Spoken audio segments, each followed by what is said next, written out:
Quiet, please. Quiet, please.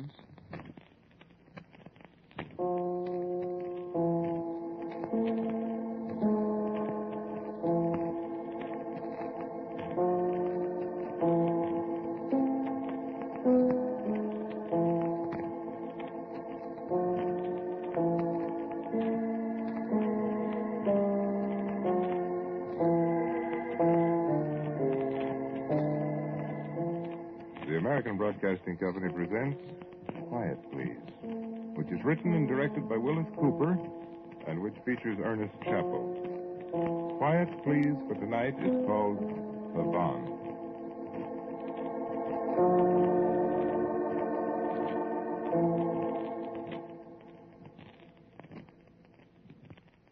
You would think that a man going home after more than half a year here in a little town in France would be happy.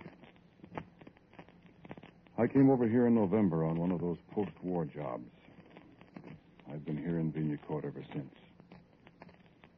The house here was built in 1341, and the old cemetery out near the abandoned airfield can tell you how many generations of Rocheforts have lived and died here.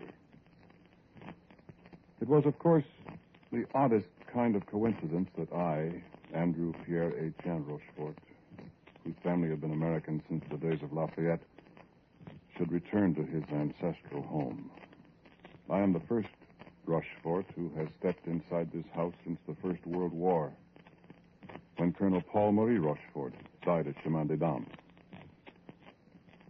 Madame Simone, who owns the house now, has been a most satisfactory doyenne to me and to Ahmed Ali ibn Musa, my Algerian assistant, even if she does have difficulty comprehending my French, and I hers.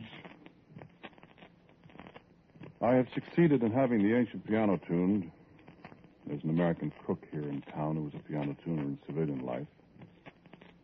And Ahmed Ali and I have spent some pleasant evenings, alternately at the piano and in long and complicated discussions of Christian and Mohammedan theology. Ahmed shares with me an inordinate admiration for the works of Ravel, and in particular the one called Pavanne pour une enfant défunte, Pavanne for a dead princess. You remember?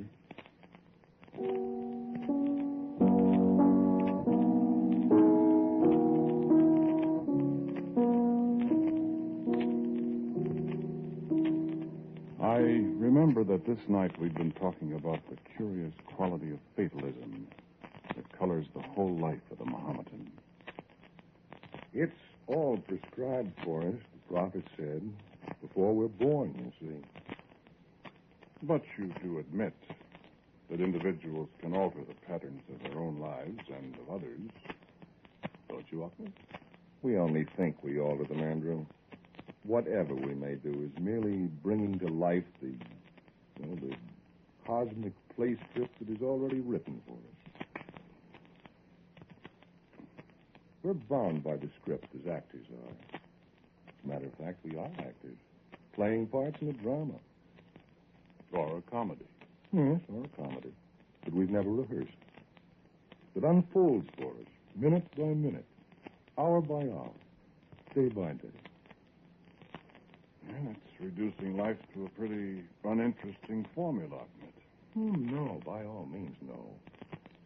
On the contrary, I find it provides me, at least, with a consuming curiosity to see what's on the next page.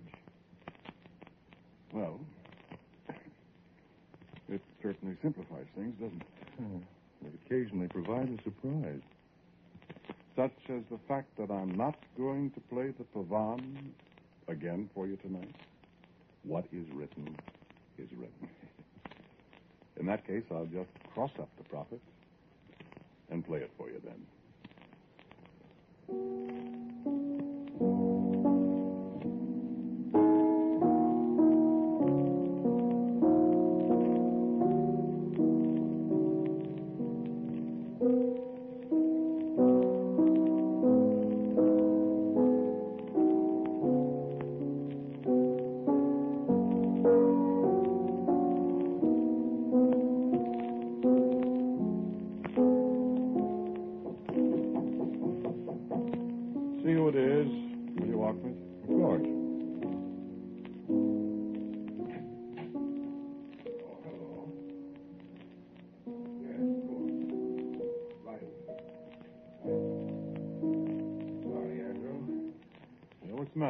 It seems the old gentleman is in some kind of trouble and needs me again. Can't he get through one evening without calling for help? I'm sorry. I'll really have to go, you know.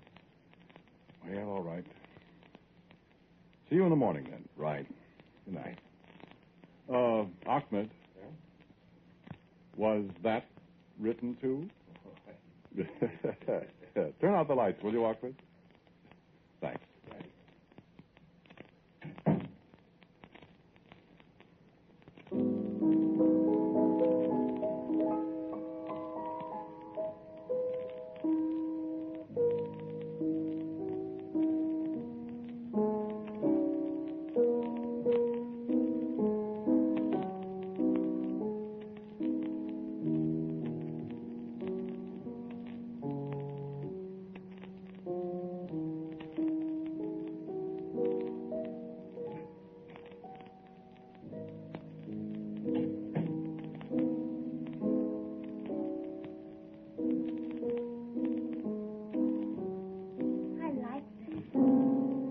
Who's that? Who are you? Moi? Je suis la princess. What? I am the princess. Now, wait a minute. I'm sorry.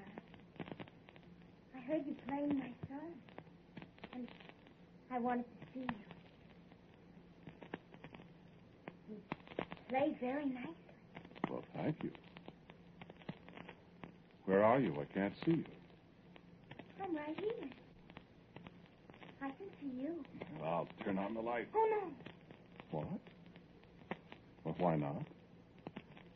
Well, if you turn on the light, I'd have to go away. Go away? Go home, you mean? It isn't exactly home. It's where I'm staying. Did you run away from your mother? No. I don't have any mother. Oh. Would you play some more, please? Why? What would you like to hear? My song, please. The one I was playing?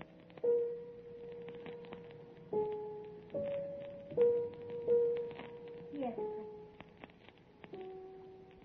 Why do you call it your song? because I'm the princess. I think. You have a name, though. Oh, yes. Joan. In French, it's Jean. That's a very pretty name. Yes. Please play.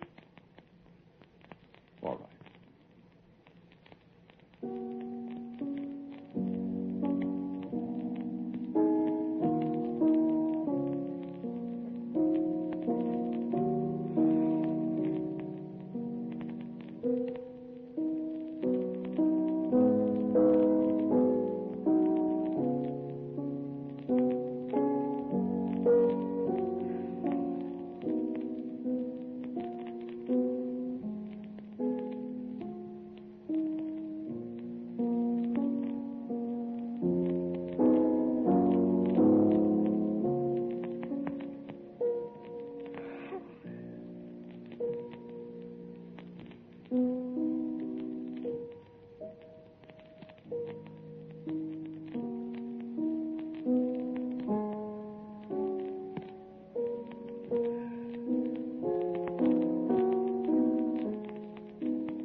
There now.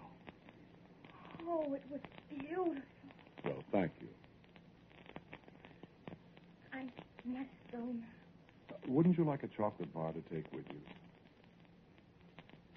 I don't know what that is. It's nice to eat.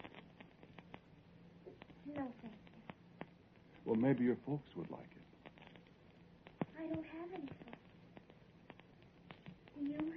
Me? Oh, yes. I have a wife. You don't have a little girl? No. Not yet. I could be a little girl if you wanted me to. You could. Maybe you wouldn't want me to. Well, I don't know, Joan. I haven't seen you yet. Well, someday you can see me. If you really want to. I'd like to very much. But now I have to go. Would you like me to go with you? It's awfully dark out. And it's late. Oh, no. I'm not afraid of the dark. I will kiss him now. In the dark, I felt the touch of the child's lips on my forehead. And I was conscious of a sweetness and a sadness that was almost a physical blow.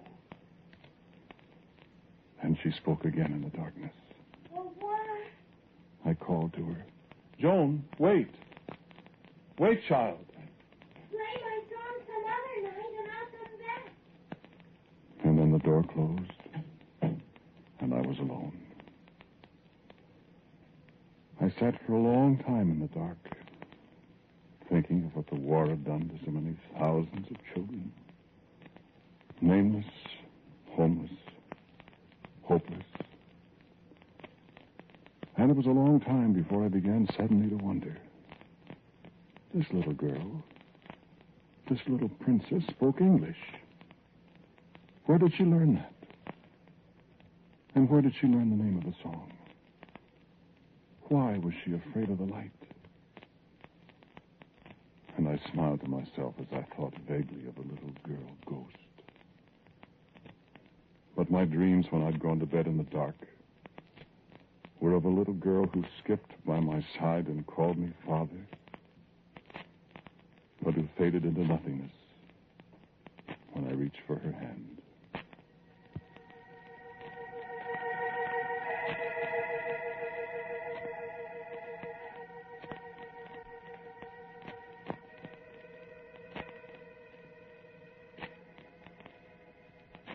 I questioned Ahmed about her. He knew nearly all the unhappy, skinny children of Vineyard Court. None of that description, Andrew. I'm sure I remember it. I asked Miss Lewis, the Quaker girl at the little hospital.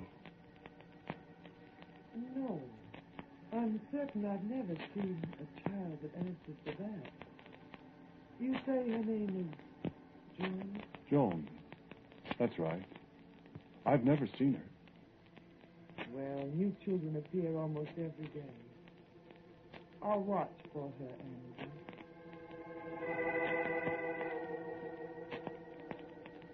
I watched the children of the town from my office window.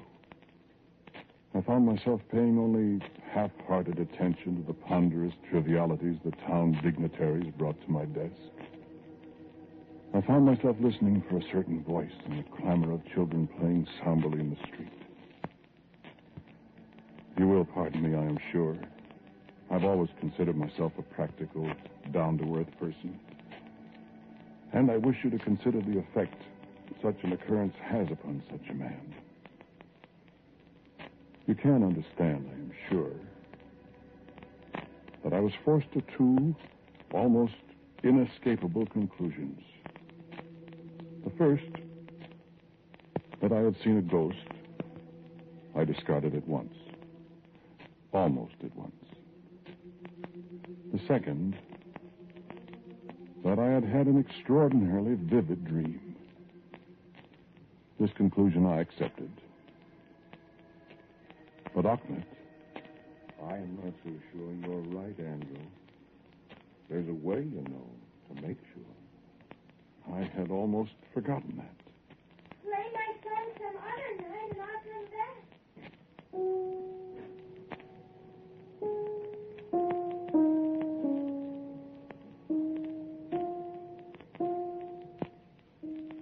It wasn't merely curiosity. Something about this sweet, childish voice had aroused sentiment in me that I didn't know I possessed. Margaret and I have been married 7 years. We had resigned ourselves to the fact that we should probably always be childless.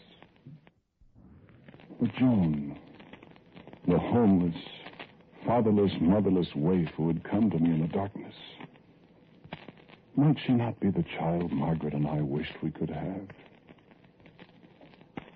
I determined to try to bring her back. Yes, I admit I felt foolish as I sat down in the dark at the piano. And I placed my flashlight beside the keyboard. I was to regret that. It was very dark and very quiet as I began.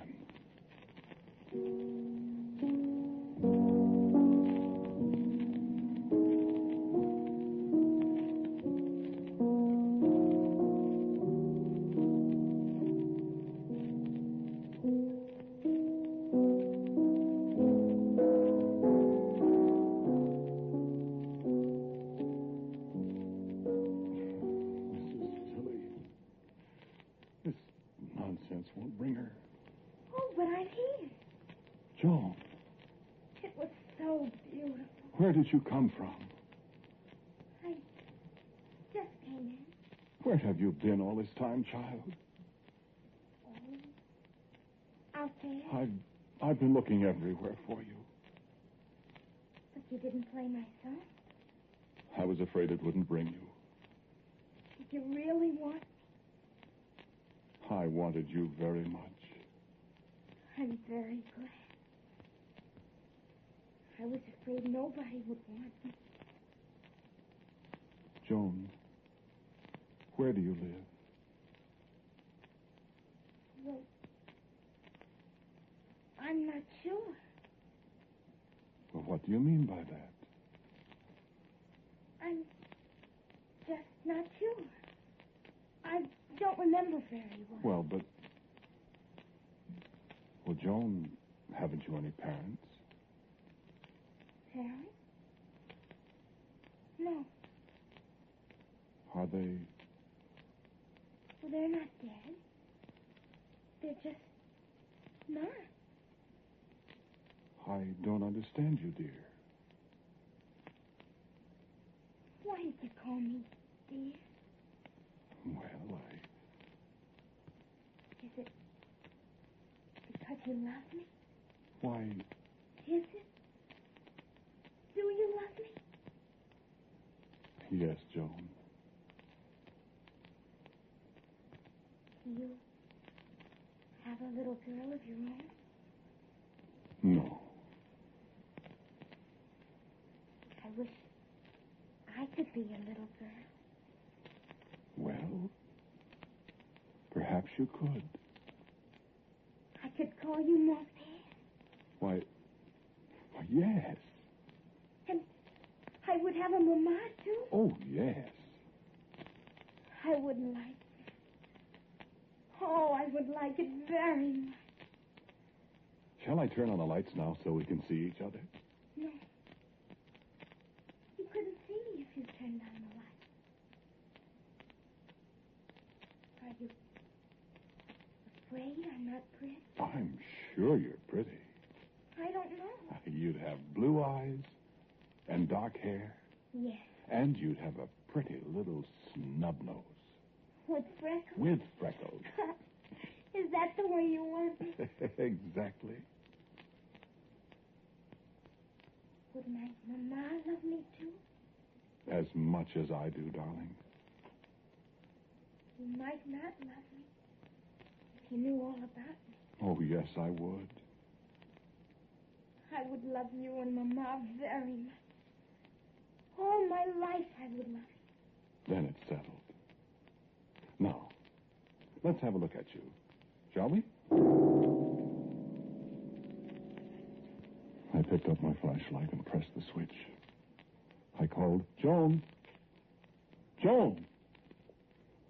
But there was no answer.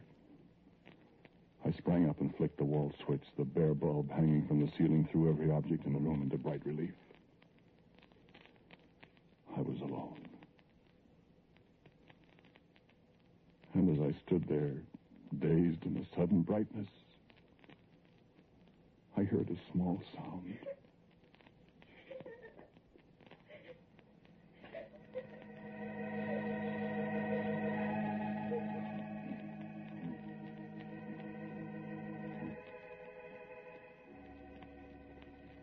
I need not tell you of the bitterness in my heart when I realized what I had done. I need not tell you of the agony that sent me racing into the night outside, calling frantically for the child. I needn't tell you of the doubt and wonder, and the wild thoughts that clutched at me. Was it a dream? It couldn't have been a dream. Was it a ghost I had seen? I couldn't bring myself to believe that. And yet, I took leave of absence. Achman and I and Miss Lewis searched every corner of the town. We took long trips into the country, delved into ancient, deserted houses, questioned hundreds of people. There is another single place to look, Andrew. It was a dream, Andrew. But I knew it couldn't have been a dream. And though my friends tried their best to dissuade me, I could not give up my search. Night after night, I sat at the piano. But never the sound of a softly opening door, never anything but silence and solitude and an overpowering sense of guilt. And I fell ill. Ahmed and Miss Lewis were with me a great deal.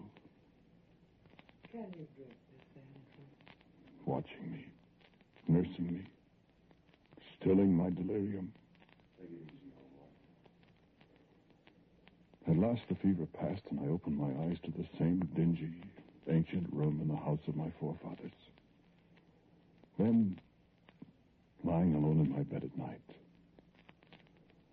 I came to the final, inescapable conclusion. Joan did not exist. Joan had lived in this house in some other time.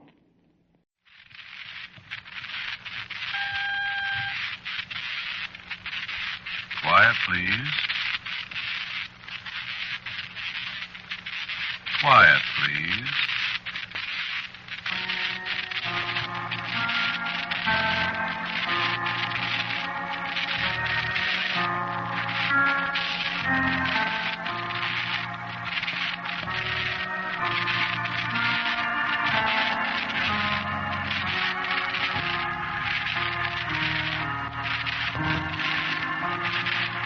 The Mutual Broadcasting System presents Quiet, Please, which is written and directed by Wyllis Cooper and which features Ernest Chappell. Quiet, Please for tonight is called Little Visitor.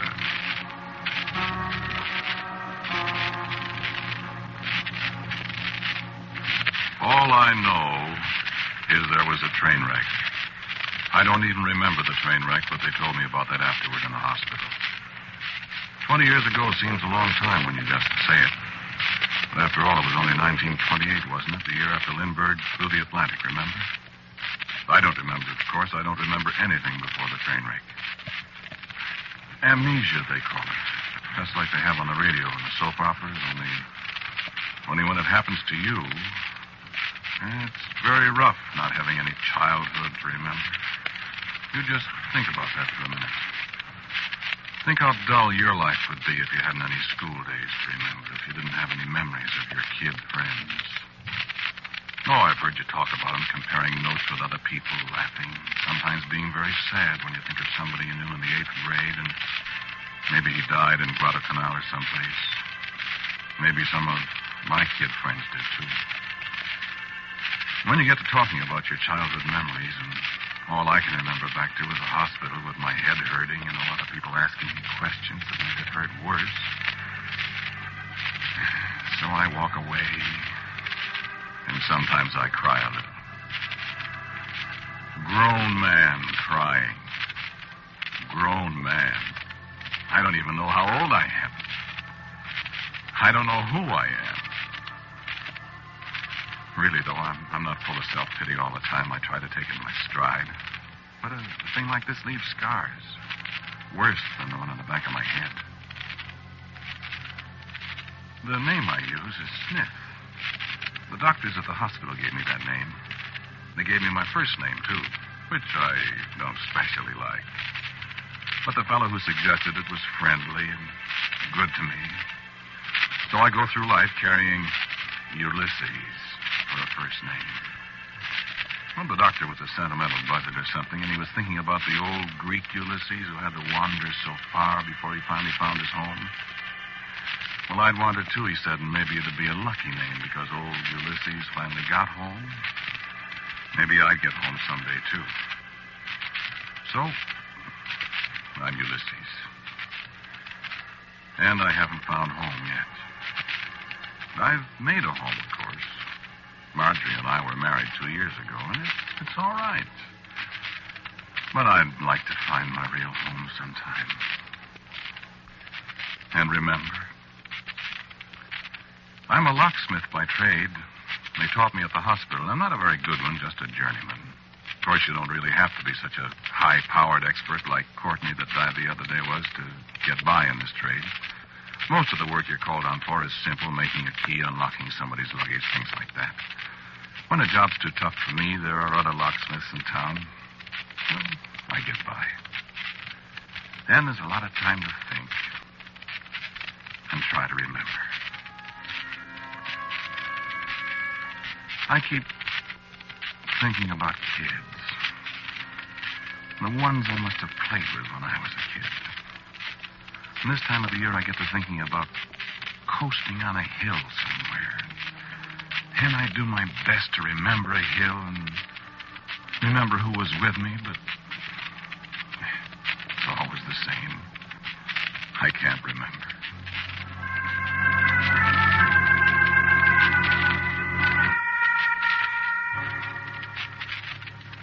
Last Thursday night, I was working in the shop on a late job. A fellow left a little safe with me. He'd lost the combination. He wasn't sure what was inside it, and he was going away and wanted to get it open. So I put in a little overtime. The fellow said he didn't mind paying for it. So I was all alone. It was close to 12, and I was pretty tired. A long day. I thought I heard somebody at the door, and I looked around. There wasn't anybody. I looked at the clock then and saw what time it was, and the safe had turned stubborn on me, so I decided to call it a day. I knew Marjorie would be having fits anyway at me being at the shop so late. I was just slipping into my coat when the door opened. Yeah, sure, it was locked. But it opened. And there was a kid standing in the doorway, grinning at me. Hi. How'd you get that door open, son? Just opened. Why, I locked it. It opened. What you doing? Well, what are you doing this time of night? Nothing. Hadn't you better be home? Nah. Your mother will be looking for you. Haven't got any mother. How's your father? Haven't got any father either. You get along home. What you doing? I was trying to open the safe. Scram now. Is it full of money? I don't know what's in it. Go on, beat it, son. I'm going to turn out the lights and close up. All right. Want me to walk down the corner someplace with you? Which way you going? That way. Nah, I don't go that way. Well, you get along home. Okay. So long.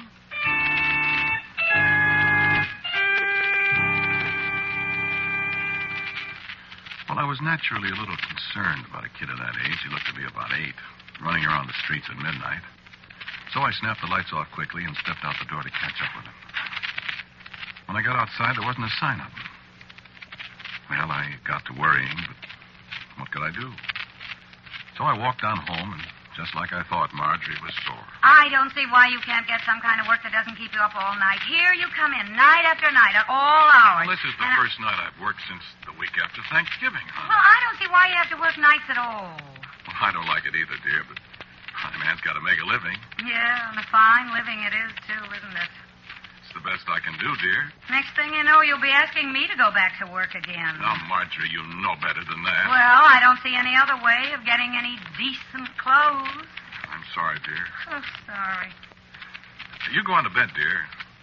Did you leave me anything to eat? I went to the restaurant. Oh, that's fine, dear. Did you have a good supper? If you think I'm going to stand around and cook and slave for you all day long and then half the night on top of that, well, you've got another thing coming. Of course, dear. You know, the funniest thing happened tonight. Yeah? For instance? Well, I was just getting ready to come home, and a little boy opened the door. Sure, it wasn't a little girl about 18? It was a little boy. Oh. About 8 years old. Oh, what did he want? Nothing. He just stood there a minute. Oh, you'd think people could keep their brats off the streets. Yeah, that's what I thought. You know, he was the strangest kid, Marge. How? Well, I'm not sure. Well, make up your mind. Well, the clothes he wore, they were, kind of old-fashioned. Oh, how would you know? That's right, Marjorie. I wouldn't know. I don't ever remember seeing any old-fashioned clothes.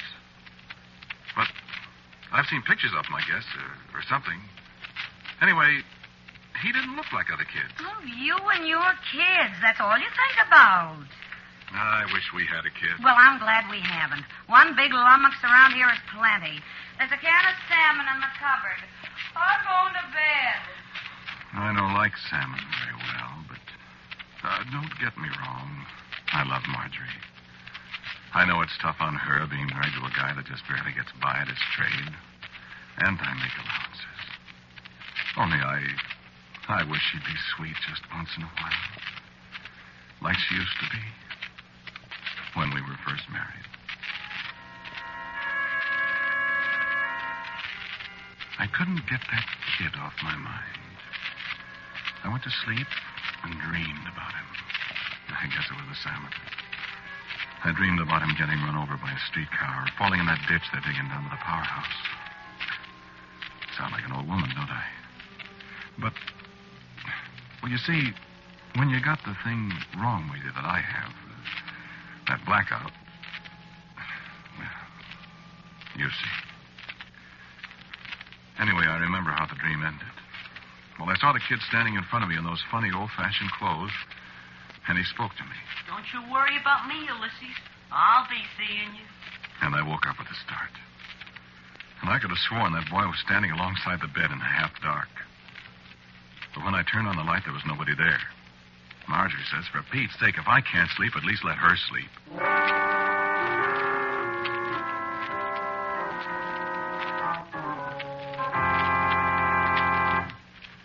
That was on a Thursday.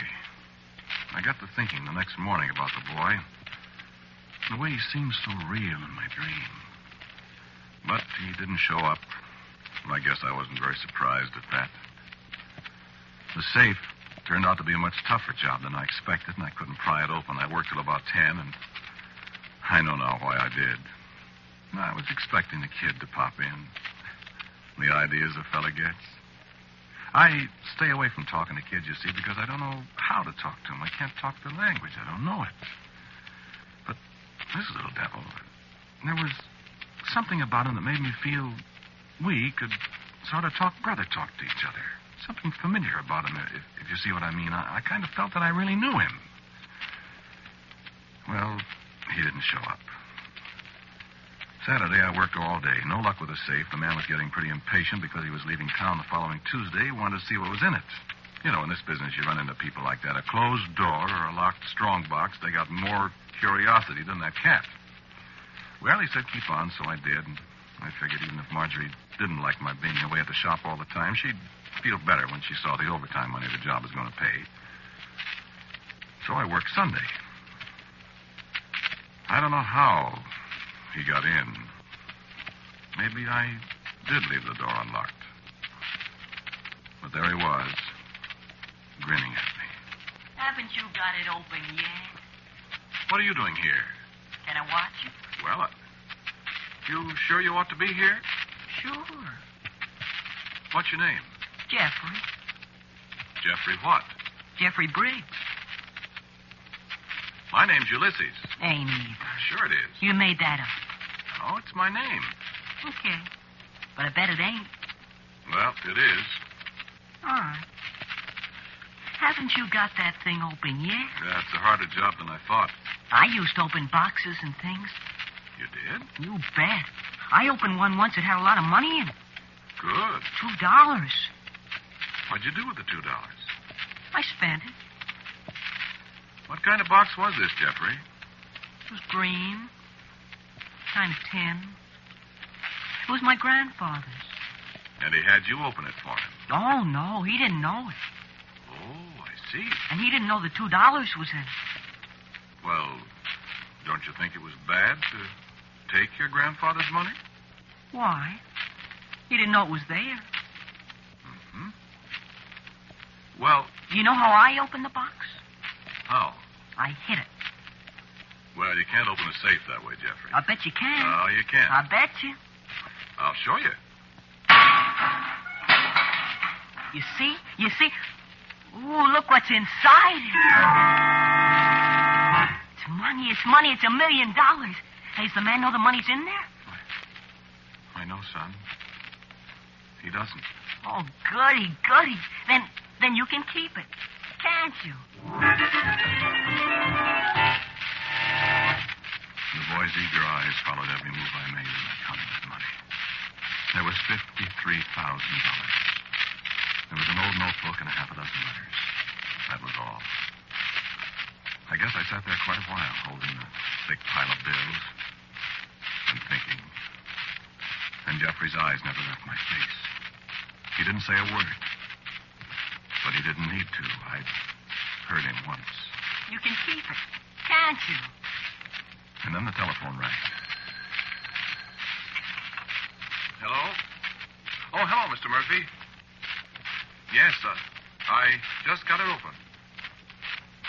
Yes, you can come over and pick it up whenever you want to. What? No. No, there wasn't anything in it except an old notebook and some letters. No, not a thing.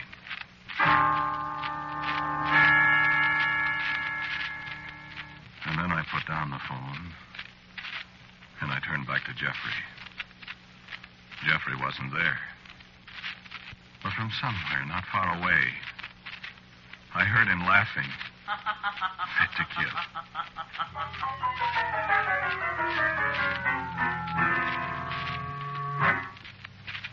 I was surprised how easy it was.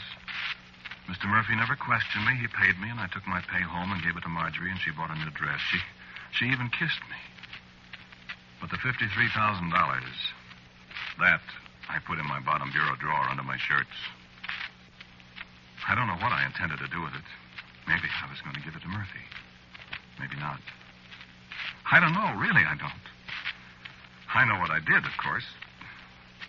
You've come to that. As a matter of fact, what I thought about most was Jeffrey. An innocent kid. And he'd led me into this. He didn't see anything wrong about it. What kind of man is he going to grow up to be? Oh, yes, I dreamed. I dreamed lots of things, but mostly about a small boy in old-fashioned clothes who taught me how to be a thief.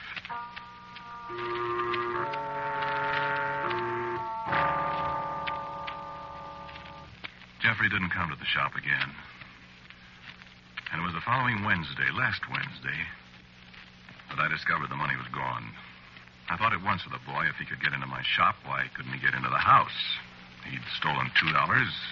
What I'd taken was just more money to him. But I discovered what had become of the money. At breakfast. I think you ought to have some new shirts, Ulysses. Then my heart nearly stopped. That was all she said. That was all, but it was enough. I don't think my face gave me away. Or maybe it did, because she said one more thing just as I was leaving. Is there a reward for stolen money, Ulysses? So it was Marjorie, of course. And I knew what would happen. Whatever Marjorie's fault, she was honest, straight-laced, fiercely honest. She wouldn't hesitate a moment to turn me in if she thought I'd stolen. Well, I had stolen. I'd thought about giving the money back to Murphy, as I told you, but now it was too late. If I confessed to Marjorie and asked her for the money to give it back, well, in Marjorie's mind, the crime had been committed. She'd see that I was punished for it. The only thing that prevented her now was the fact that she didn't know where it had come from. If she found out, when she found out, there was no way out. and head down, thinking furiously. I was unaware for a moment of the 8-year-old skipping gaily by my side. Hey, where are you going? Why, hello, Jeffrey. Hi. Where'd you come from? I was just walking along.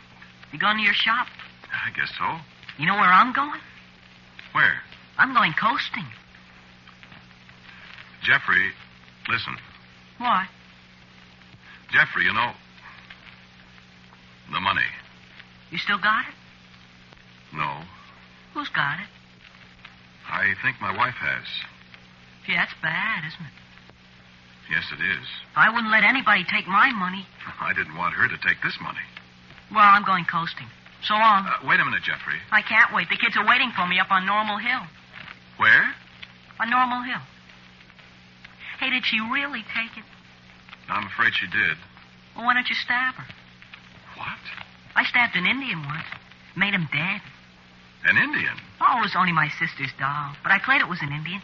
I stabbed it. Stab, stab, stab. Well, so long. Jeffrey. Here, you take my pocket knife. Well, what for? In case you want to stab her. You'll make her dead. Goodbye. Jeffrey, wait. I'll see you up on Normal Hill, huh?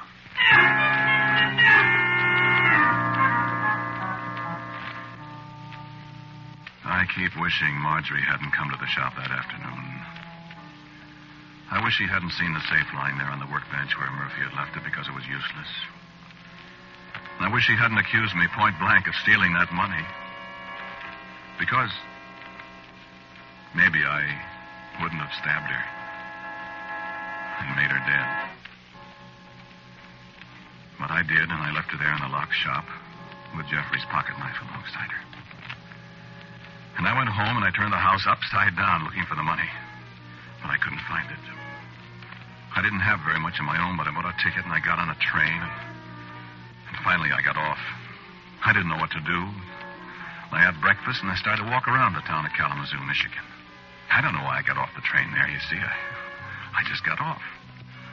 I walked down Portage Street and that name seemed so familiar. I saw a man crossing a street and I said to myself, that man's name is Harry Oswald. How did I know that? I walked along a lot of streets, and then I was on a street called Davis Street, and kids were coasting down a big high hill on the other side of the street, and I felt funny all of a sudden. I called to one of the kids, and I said, hey, kid, what's the name of that hill? And the kid came closer, and it was Jeffrey. And he said, Hi, mister. You came home, huh? And I said again, what's the name of that hill? Well, that's Normal Hill, mister, where I said I'd meet you. Don't you remember? And I turned away, and suddenly everything was familiar to me. I knew where I was. I remembered Normal Hill, and the West Street Hill where we used to go sometimes, and riding a bobsled hitched down to Britt McElroy's old reel. And I turned and walked up the steps of a house there on Davis Street, and I opened the door and I said, hello, Aunt Nellie. And Aunt Nellie jumped up and spilled her crocheting on the floor, and she said just what I knew she was going to say.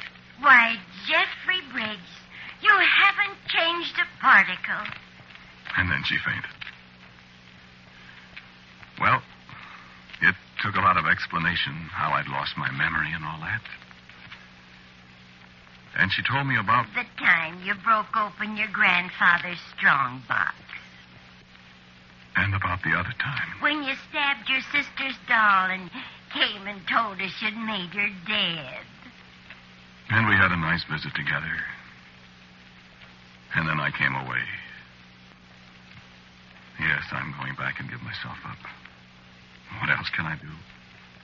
Aunt Nellie had never known that Ulysses Smith was once... I said I'd wondered what kind of a man little Jeffrey would grow up to be. Well, you know now. He grew up to be a thief and a murderer. I guess I am the only man in the world that was haunted by himself.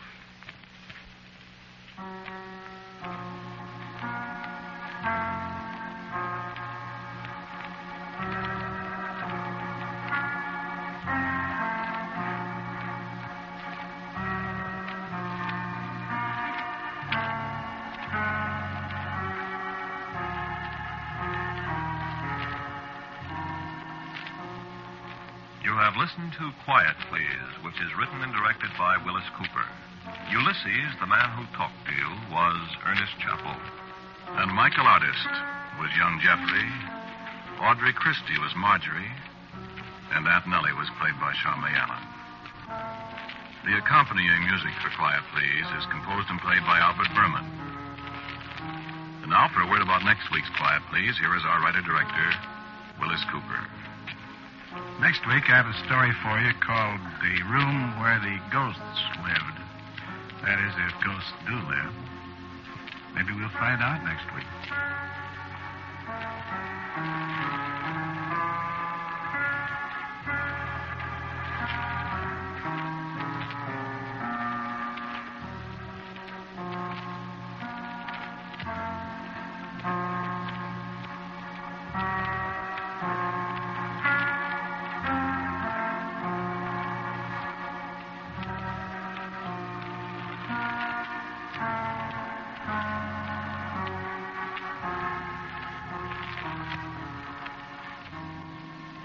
And so, until next week at this time, I am quietly yours, Ernest Chappell.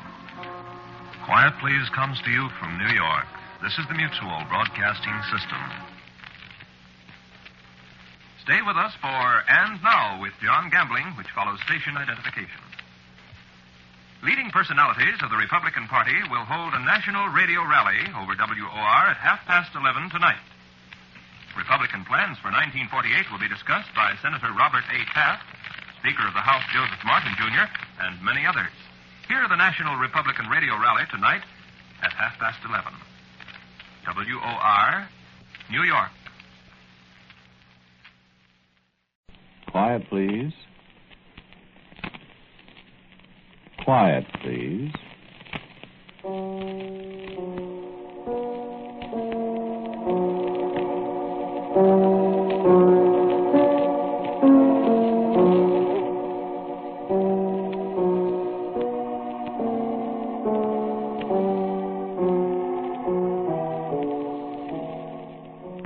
The American Broadcasting Company presents Quiet, Please, which is written and directed by Wyllis Cooper and which features Ernest Chappell. Quiet, Please for tonight is called Tanglefoot.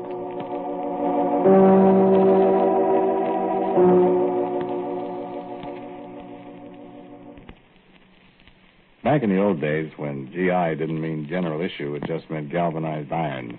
I used to be a plumber.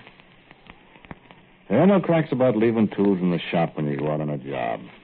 Because if a plumber took along all the tools he's liable to need on a job he don't know nothing about till he gets there, he'd need one of those moving vans to tote him. Just the same, what you can do with a 14-inch Stilson wrench and a mitt full of oakum, you'd be surprised at. This place where I worked, well, you ever smell a plumbing shop? And I tell you what you smell. Oakum first thing, like creosote. That's what you start with. Linseed oil, that's in the red lead you use on the joints and stuff. You smell of hot lead where the kids melting down scrap lead into little pigs you can put in your bag. Galvanized iron. Yeah, sure, you can smell galvanized iron. Go past the bins where they keep the L's and the T's and the street L's and the Cuprins and the Unions. All sizes and 40 teen sizes. You can smell galvanized iron, all right. Then there's the smell of rats that live back behind the bins. Gasoline burning in the blowtorches and the furnaces. And the thing I remember best of all, the smell of the flypaper. My heavens, there seemed to be flypaper every place. I don't know, maybe in the old days there was more of it, or there was more flies or something. Seemed like every place you went, you run into flypaper. Remember that smell? Like varnish with sugar in it? Like taffy that got spoiled? Kind of a fascinating smell in a sicky way. Think about it and you'd kind of think, yeah, no wonder the flies liked the smell and went for it. Smell? Sure, flies can smell. They got smellers that'll make a bloodhound jealous if he knowed it. And the flies got lots of things. Yeah, you got a jillion eyes, 6 fancy legs, wings, and a trunk like an elephant. Only littler, proboscis, they call it. Huh? Ah, not the flies. They can't talk. Boy, how do you break good? I know a lot about flies. I'll tell you about it.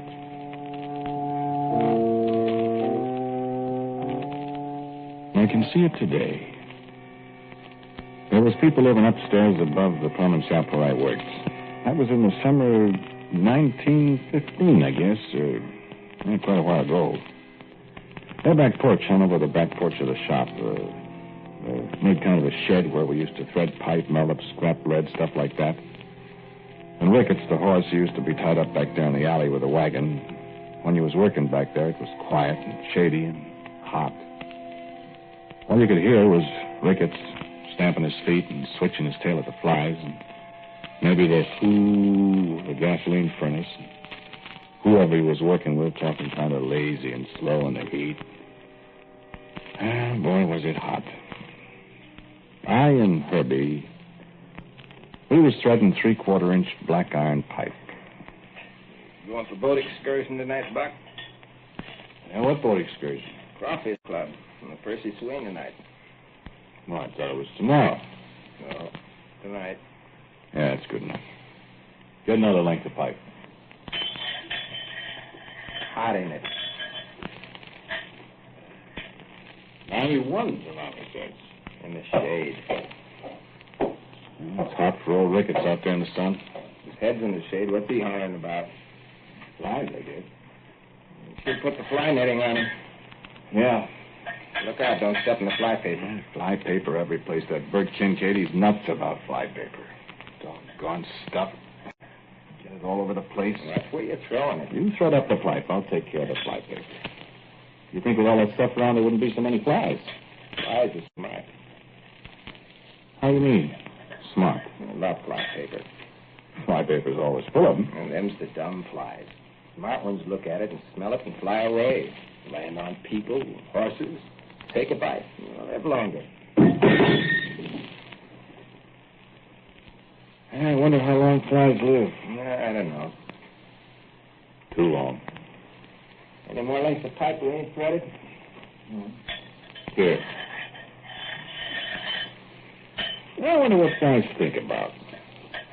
Eating? That's what I'm thinking about. What time is it? Look at that fancy new wristwatch of yours. Busted.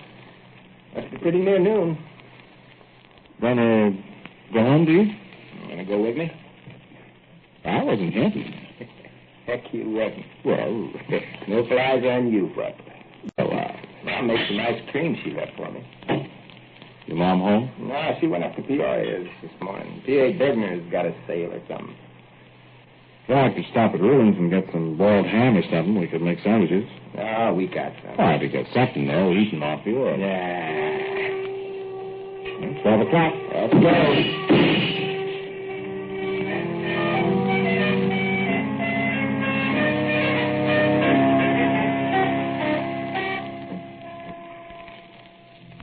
Do you ever hear anything start so simple and easy and not meaning nothing? That don't mean anything? Yeah, you get it in a minute. You get a lot of stuff you don't expect.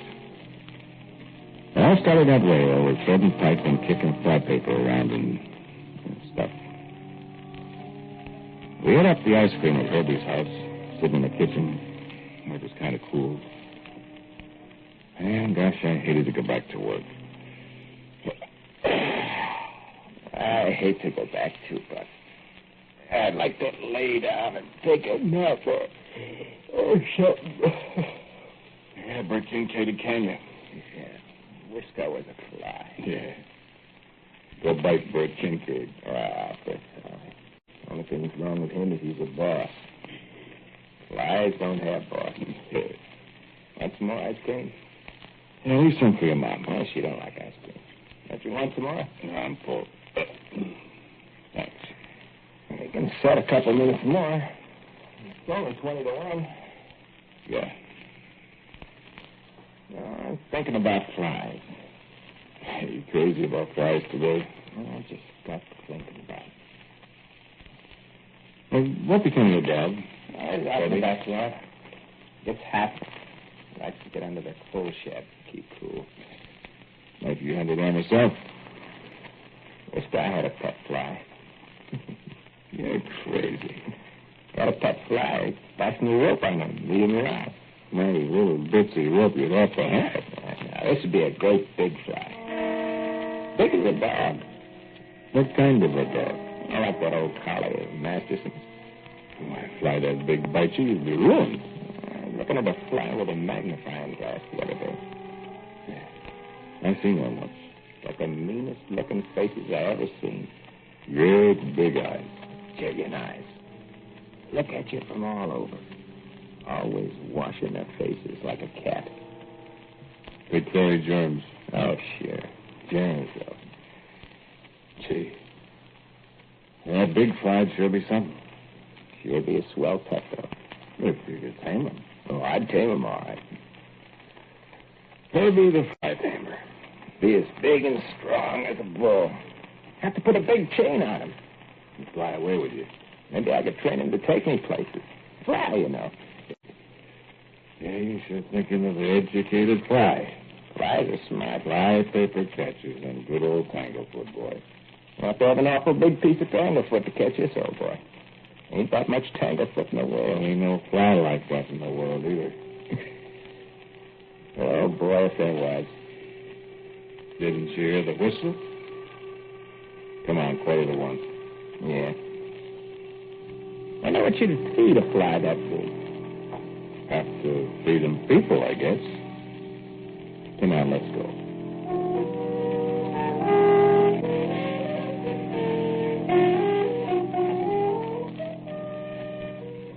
I remember it was pretty near 3-4 months later. It was just getting kind of the first days of fall, and people were starting to burn dry leaves along the curbstone. Herbie and me was fixing a hot water heater for Frank and Edith Gibbons, the telegraph operator. Live out there where Washington runs into Court Street. Kind of cool that day, I remember. Mrs. Gibbons, she was jawing at us because she said we were so slow. She wanted that hot water heater fixed right this minute. She wanted to take a bath before the chicken pie supper at Christian Church. She had to put the icing yet on 2 devil's food cakes, and would we please hurry up, she was all of a tizzy. Well, finally Henry come with the reducer tea we was waiting for. Mrs. Gibbons, she went out to the kitchen to look at the cakes, and don't go banging things around and make my cakes fall, she said. I said, yes, ma'am, for about the 40th time, and she shut the door. I laid down my ball-peen hammer. I said, whew. Me too. Whew. Why can't women leave you alone? Well, I get the union after her. She thinks she knows so much about plumbing. Well, at least it's cool. What's the matter? Yeah, I got my elbow in the fly paper. My heavens, what she still got fly paper around for? Yeah, let me do it. Oh, gotta take off the skin, too. Yeah, squirt me some gasoline on it. I got guck all over me. Ain't been any flies for 3 weeks. Need more gasoline. I know where there's a fly. Huh? I know where there's a fly. Well, why don't you swat him? Well, 2 reasons. First, I kind of like this fly. Like him? Raised him from a pup. Herbie. Raised a fly from a pup? Second thing is, you want to swat this fly, you better have a baseball bat. What? This here fly is 8 inches long. Huh? Hand me the red lead.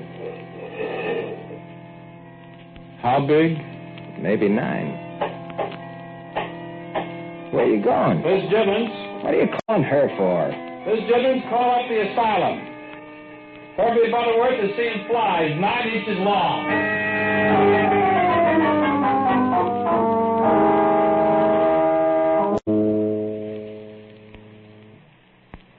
Here, under the coal shed. Come on, Teddy. Here, Teddy boy. Here, Teddy. Come on, Teddy. Come on out there, boy. Darn you, Teddy. Come on, Teddy. Here, boy. Good dog. Come on, Ted. Ted. You hear me? Come on out of there. Come on now. Dog. Ted. Come on, boy. Teddy. He's asleep, maybe. What, with me hollering that way? Well, maybe he ain't there. Maybe he's up. There's 2. I can see him. He's laying down in there. Here, Teddy. Here, Teddy. Well, reach in and pull him out. Come on, dog. Come on. Buck. Huh? He's dead.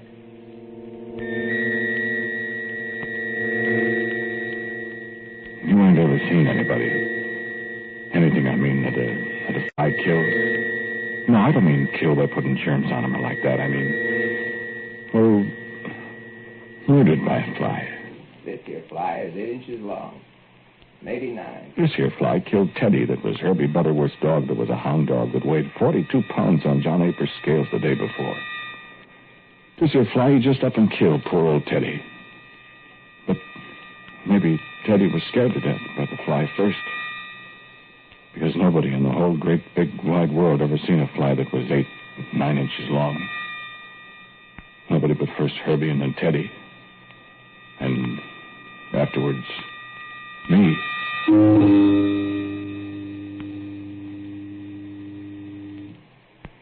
I ain't found him yet. Maybe he got froze to death. Kind of scares me, Buck. Don't it you? He comes after me, I'll bat him on the head. He'll come flying up to you. Come flying up. You won't even see his wings. You know how a fly's wings is. You can see through them. Maybe he's froze to death. Flies can't stand cold weather. They die. They don't always die. Sometimes they go into, what is it, a coma? When they get warm, they come to again. And then they're hungry. Well, I think he's dead. Because we ain't heard about anybody croaking, with a mystery. Not since Teddy. Hey, I can still see that dog. Try not thinking about Teddy. Maybe you ought to leave some fly paper around. Big hunks of fly paper. I got fly paper all around the coal bin there where he was. Heavy enough? It don't have to be so heavy. He lands on a hunk of tangle-footed. It'll get all stuck to the hair and hair. Hair on his legs. Flies got hair on their legs. Real hair? More like bristles, like spikes, kind of. He get fly paper stuck in his legs, his wings. He ain't gonna go skidding around much. Maybe he's dead. Sure hope not. Hope not? Well, I kind of liked him. Till he ate up Teddy. I'd be just as satisfied to find if we get to see him.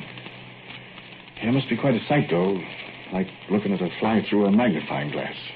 Sure glad he only got to be 8, 9 inches long. Hate to lose him. I could put him in a circus or a sideshow or something. Make $1 jillion. Take him up to Chicago. People would come from miles around. To a zoo, just about. A museum like that one. Where is it, New York? Yeah, he was quite a thing. He used to eat mice. I went and caught mice and let him have them. I want to see what he'd do to a dead mouse. Oh, thank you kindly. I seen what he'd done to Teddy. How'd you get him so big, Herbie? Huh? Secret, Buck. And so? I bet if he'd lay an egg, the egg would be bigger. I mean, the pup would be bigger than he was. Fly egg? Bigger than a hen's egg it'd be. Bigger than maybe a turkey egg. Maybe he's dead. Yeah. He comes after me. I'm going to shoot him, my old 12. Ah, you couldn't hit a balloon with a bull fiddle. You hit him all right. Hello, Louise. How'd you do?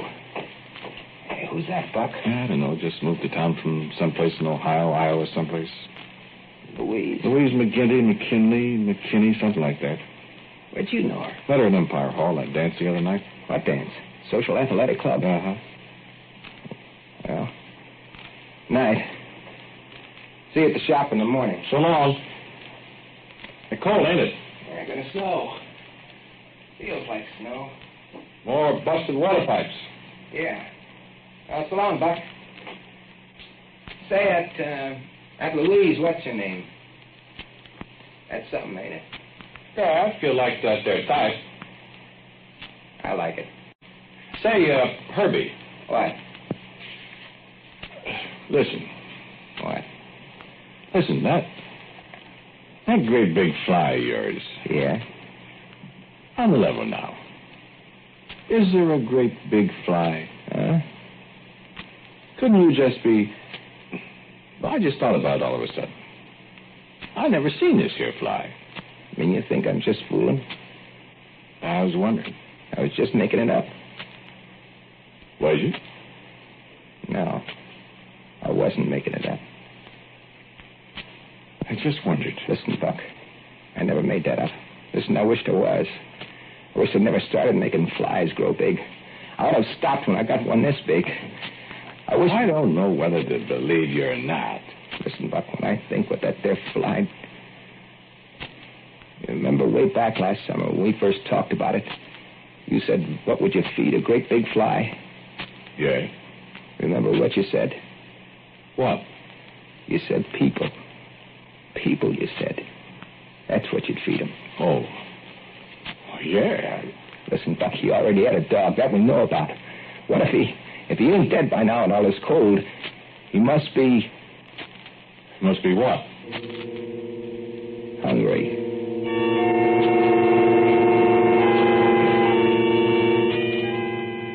3rd of December, 1915. Yeah, 76543, the 3rd, the night Herbie and me talked like I told you. I remember because on the 7th, the Boy Scouts had a movie at the Capitol Theater. It used to be the Standard Theater. And there was a kid with a bugle blowing it out front. That was the 7th. That was the night Bert Kincaid phoned me up from the shop, and Mayor Watson came over from kind of next door and told me Bert was calling me. An hour over, Bert, he said, you and Herbie Butterworth go right away to these people, these McKinleys or McKinleys or McKinleys, whichever it was, because their friend or something was wrong with it, and they was hollering they was freezing. And I should go right on over, and Herbie would meet me there. He was already on the way with Ricketts and the wagon and the tools. So I said, all right, and I went home and put on my overshoes and my army sweater, and I went over there. See, the place is only 2 doors away from where Herbie lived, there by the Garfield School. And that's why he was there already, see? I never even bothered to knock on the door. I just went around to the cellar door with my Coleman lantern, and I come on down, and Herbie was there already sitting on the cellar steps, so I just about fell over him, and not looking very happy. Say, I said, I thought there was freezing to death here in this house with a busted furnace. It's not cold down here. It's warm, I said. I fixed it. Huh? I fixed the furnace. This valve was corroded, and I put a new one on. I fired up. It's all right. Well, what you sitting on the cellar stairs for, then, if it's all fixed? What you sitting around here for? Well, What are you looking so crabby about? Anybody ought to be crabby? It's me. I walked halfway across town. I'm about...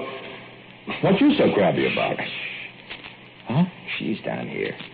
Who? Louise, you know, the McKinley gal, or whatever her name is.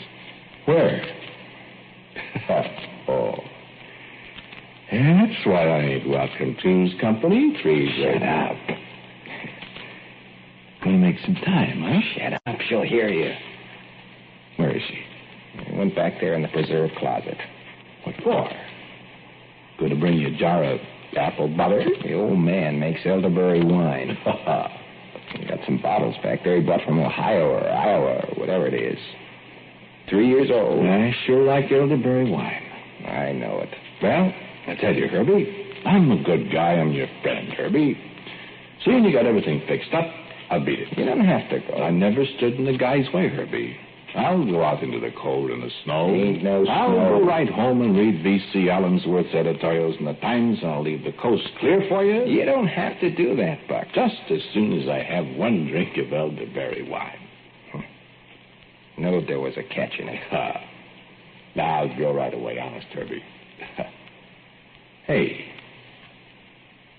you've been telling her about giant flies and things. Cut it out. That thing's dead. I guess If it ever was alive. You got the makings? Got some tailor-mades.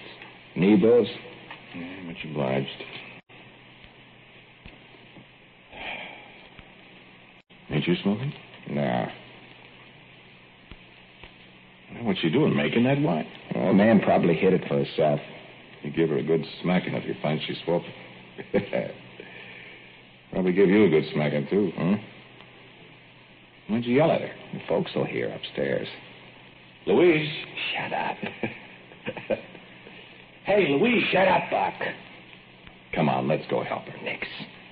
Louise, you want some help? Buck, the people will hear you. In here? Hey, Louise. I thought maybe you needed some... Louise? Louise? Buck, what's that? Herbie. What's the matter, Buck? Buck, what's that? Louise.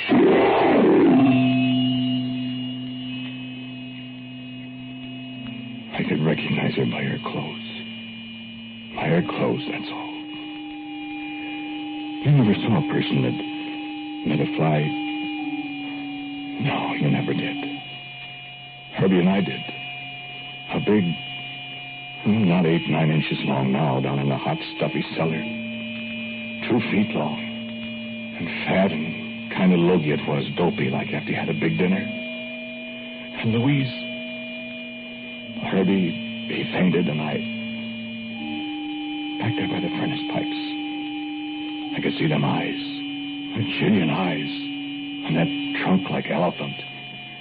It kind of buzzed and wiggled its eyes at me and rubbed its face with its paws like a cat washing its face after dinner. And I tried to holler, but all I could hear was this buzzing, that's all. And then it kind of stumbled out from the pipes, and it jumped, and it come right past my face, and it flew kind of sagging, kind of out of the corner of my eye. I seen it. It flew right out into the furnace room, and the furnace door was open, and the fire...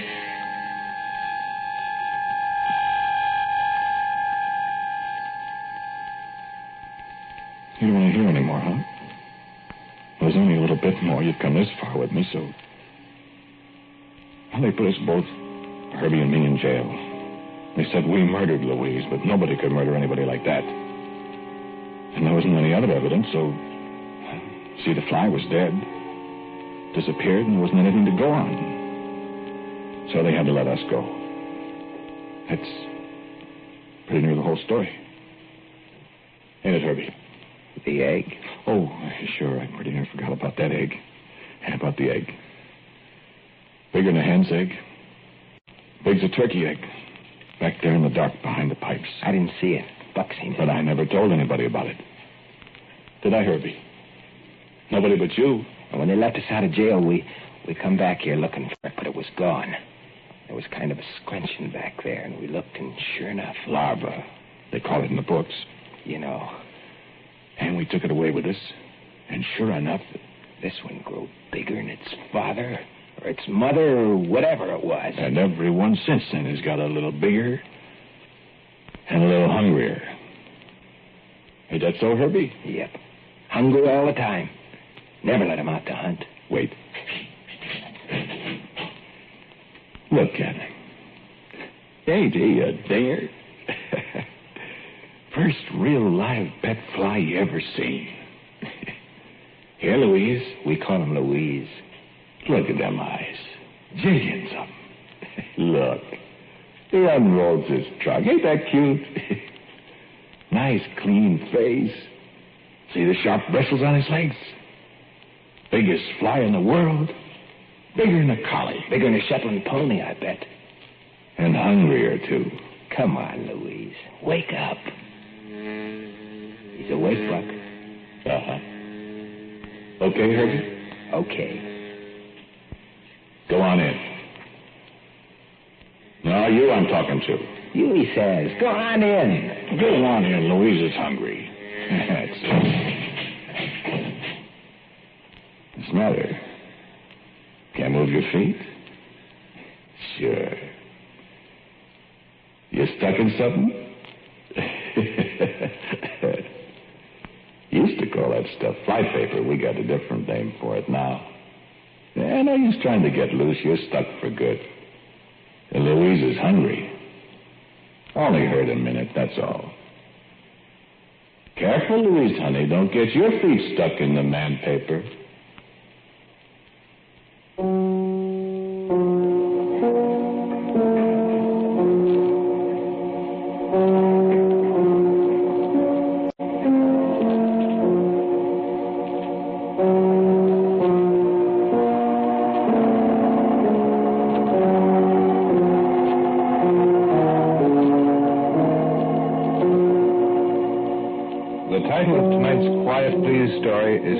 It was written and directed by Wyllis Cooper, and the man who spoke to you was Ernest Chappell.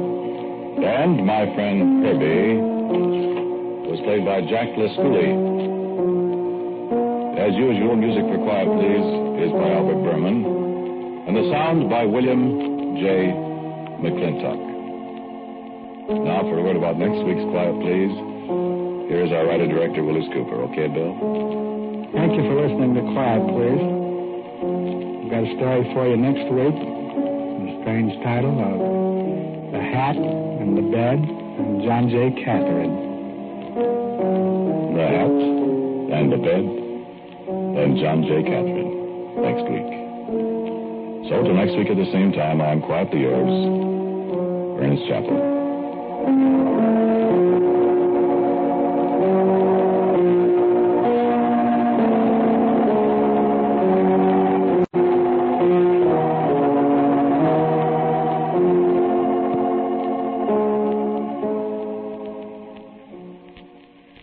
This is ABC, the American Broadcasting Company.